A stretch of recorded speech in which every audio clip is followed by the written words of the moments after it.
Hello everyone, welcome to my channel History with Richa. Like and subscribe my channel and share also. हाँ जी, तो आज हम बात करने वाले हैं कंज्यूमर राइट्स के बारे में। तो कंज्यूमर राइट्स वाला जो टॉपिक था वो हमने प्रीवियस वीडियो में कवर किया था, तो उसमें जो हमने पढ़ा था आज उससे रिलेटेड हम क्वेश्चन करने वाले हैं। ये जो क्वेश्चंस है बहुत ही ज़्यादा इंपॉर्टेंट है, जो प्रीवियस ईयर में आए हुए भी हैं और अभी जो एग्ज़ाम होंगे उनमें आने की संभावना भी है।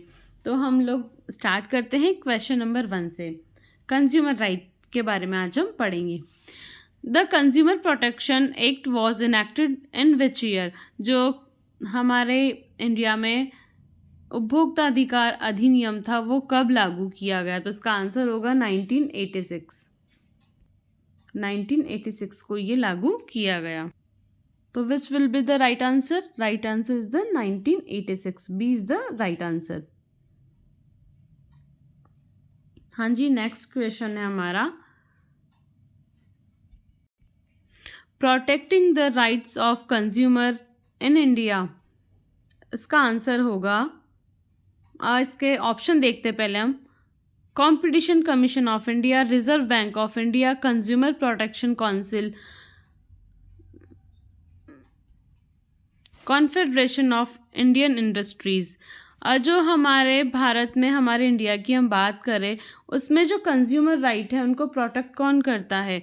तो इसका आंसर क्या होगा? कॉम्पिटिशन कमीशन ऑफ इंडिया बिल्कुल नहीं होगा, कॉम्पिटिशन कमीशन बिल्कुल नहीं करता है, रिजर्व बैंक ऑफ इंडिया भी बिल्कुल नहीं करता है।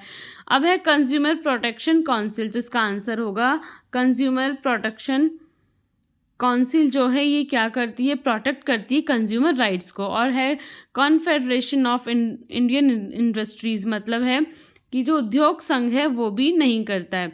ठीक है, तो इसका आंसर होगा C will be the right answer. Next हमारा क्वेश्चन है, which of the following is a redressal mechanism available to consumers under the consumer protection act? इसका आंसर क्या होगा? ये है मेडिएशन, arbitration, consumer court, all of the about. तो इसका answer क्या होगा? All of the about.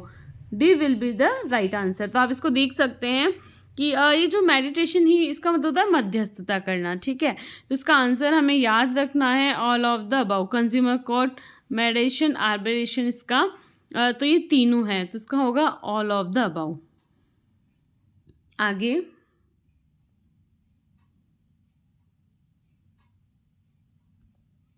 The consumer protection act applies to.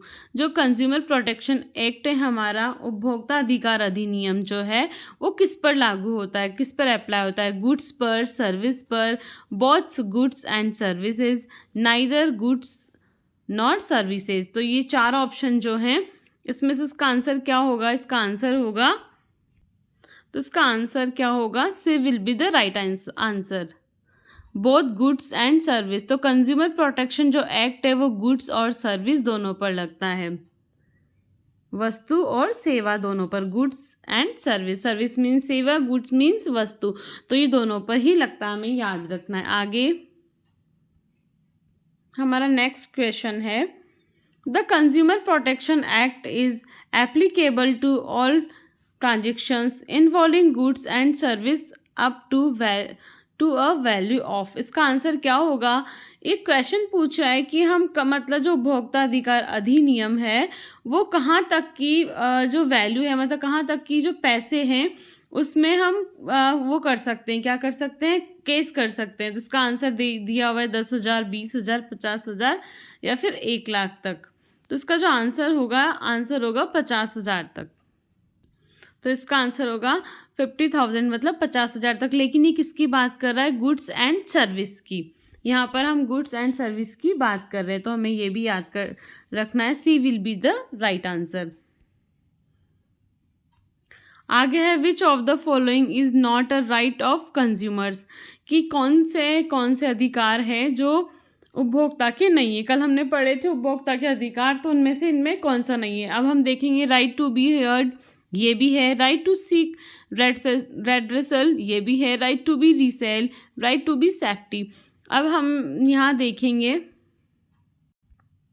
Right to here मतलब सुनवाई का अधिकार भी है। राइट टू सीक रिड्रेसल मतलब निवारण होता है इसका मतलब, तो निवारण का अधिकार भी है। राइट टू रीसेल का अधिकार नहीं है। राइट टू सेफ्टी का भी है, तो C will be the right answer. Right to resale का जो अधिकार है वो हमारे उपभोक्ता के जो अधिकार दिए हुए हैं उनमें बिल्कुल भी नहीं आता है।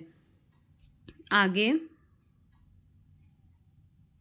The consumer movement started rising in India in and organise from in the, इसका आंसर क्या होगा? ये कहना चाह रहा है क्वेश्चन कि हमारे जो इंडिया में जो उपभोक्ता आंदोलन है उनकी शुरुआत कब हुई थी। तो उपभोक्ता आंदोलन की शुरुआत होती है 1960 में। ये जो क्वेश्चन है ये डायरेक्ट उससे आया है पेज से, एनसीईआरटी की बुक की जो लाइन है जो दिया हुआ है वहाँ पर कि कंज्यूमर मूवमेंट, उसी की फर्स्ट सेकंड लाइन से आया हुआ क्वेश्चन है। तो ये याद रखना हमें बहुत इंपॉर्टेंट है कि जो कंज्यूमर मूवमेंट है वो कब शुरू हुआ था। तो 1960 में शुरू हुआ था, और वो एकदम से बहुत ही अच्छे उस पर कब आया था, अच्छे लेवल पर कब आया था, तो वो 1970 में आया था। कि बिल्कुल जब लोग एग्जीबिशन लगाने लग गए थे, लोग प्रदर्शन कर रहे थे, विरोध कर रहे थे, तो वो 1970 तक सिचुएशन है। जबकि स्टार्टिंग कब हो जाती है? 1960 सेंचुरी में हो जाती है। तो आंसर होगा A will be the correct answer.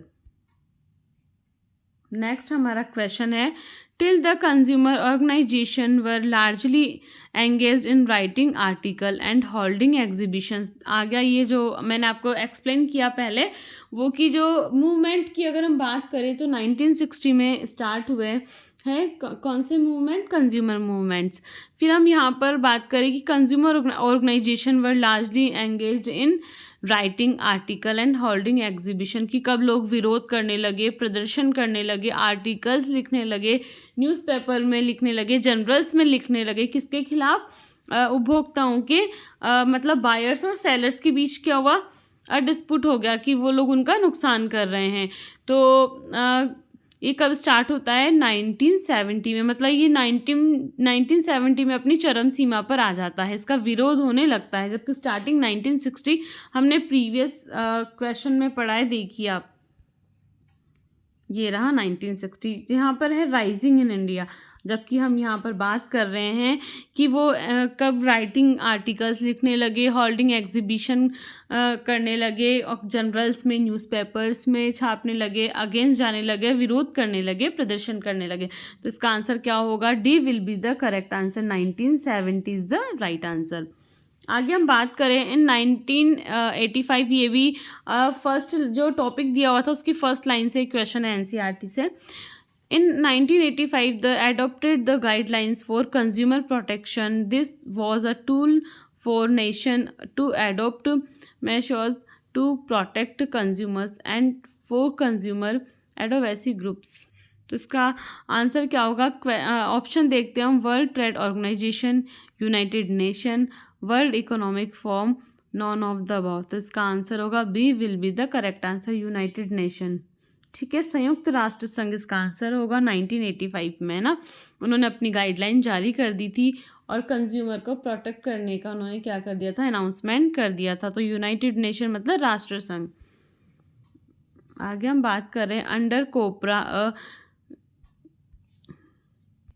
Quasi judicial machinery was set up for the redressal of consumer disputes. तो इसका हमने कल पढ़ा था, प्रीवियस जो वीडियो था हमारा उसमें, कि 3 tyre, 1 tyre, 2 tyre and 4 tyre. तो इसका आंसर क्या होगा? Answer will be the A, 3rd tyre. ठीक है, हमने पढ़ा था कि जो है त्रिस्तरीय अर्धन्यायिक व्यवस्था है हमारे इंडिया में, किसके लिए? कंज्यूमर राइट्स के लिए, कोपरा के लिए। कंज्यूमर एक्ट में कितनी स्तर की व्यवस्था बताइए? 3 टायर की जुडिशियल मशीनरीज में बताई गई है। तो हमें याद रखना है और ये बहुत ही इंपॉर्टेंट हो जाता है हमारे लिए। फिर हमने कल पढ़ा था कि डिस्ट्रिक्ट लेवल पे, स्टेट लेवल पे एंड नेशनल लेवल पे। आगे हम बात करें क्वेश्चन नंबर 12 की, the district level court deals with consumer dispute cases involving claims up to. अगर आपके डिस्ट्रिक्ट लेवल पर आप कब तक क्या कर सकते हैं? कंप्लेंट कर सकते हैं, कितने रुपए तक की क्लेम की?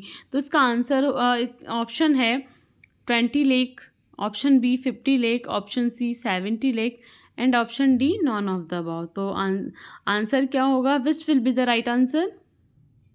आंसर होगा 20 lakh. A will be the right answer. कि 20 लाख रुपए तक की आप शिकायत कहाँ कर सकते हैं? डिस्ट्रिक्ट में कर सकते हैं। कल हमने पढ़ा था, अभी क्वेश्चन आ जाएगा कि स्टेट लेवल पे आप कितना कर सकते हैं एंड नेशनल लेवल पर आप कितना कर सकते हैं। आगे क्वेश्चन आने वाला है।